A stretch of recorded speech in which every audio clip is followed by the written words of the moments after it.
അരുണാചൽ പ്രദേശിലെ പാവങ്ങൾക്കിടയിൽ ദേവാലയം പണികഴിപ്പിച്ച് മലയാളി വൈദികൻ. MST മിഷണറി സൊസൈറ്റിയിലെ സജി ചൂരക്കുന്നേൽ അച്ഛനാണ് അരുണാചൽ പ്രദേശിലെ സഖാളിയിൽ കേരളത്തനിമയിൽ ദേവാലയം പണികഴിപ്പിച്ചത്. അച്ഛന്റെ 9 വർഷത്തെ കഠിന പ്രയത്നം കൊണ്ടാണ് ദേവാലയം എന്ന സ്വപ്നം യാഥാർത്ഥ്യമായത്.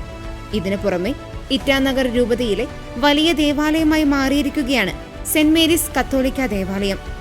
ബാപ്റ്റിസ്റ്റ്, റിവൈവൽ, പ്രൊട്ടസ്റ്റന്റ് തുടങ്ങിയ പല സഭാവിഭാഗത്തിൽപ്പെട്ട ആളുകളുടെ ഇടയിൽ പ്രവർത്തിച്ച് കുറച്ചു കത്തോലിക്കർ മാത്രമുണ്ടായിരുന്ന അവിടെ നിന്ന് അച്ഛന്റെ സേവനത്തിലൂടെയും പലർക്കും മാമോദീസ നൽകിയും ഇടവക സ്ഥാപിച്ചു. പുതിയ ദേവാലയത്തിന്റെ കൂദാശ കർമ്മത്തിന് Itanagar bishop Benny Varghese, MST director general Vincent MST, assistant director Joseph Thekkekkarott MST എന്നിവരും സന്നിഹിതരായിരുന്നു. അരുണാചൽ പ്രദേശിന്റെ തലസ്ഥാനമായ ഇറ്റാനഗറിൽ നിന്നും ഏകദേശം 80 കിലോമീറ്റർ അകലെയുള്ള ഒരു ചെറിയ നഗരമാണ് സഖാളി. ഇറ്റാനഗർ രൂപതയുടെ കീഴിലുള്ള ഈ ഇടവകയിൽ ഏകദേശം 19 വില്ലേജ് പള്ളികളുണ്ട്. 450 വീടുകളിലായി 2000-ഓളം വിശ്വാസികളുള്ള ഇടവകയിലെ മിഷൻ പ്രവർത്തനങ്ങൾക്ക് നേതൃത്വം കൊടുക്കുന്നത് MST വൈദികരും തിരുഹൃദയ സന്യാസിനികളുമാണ്.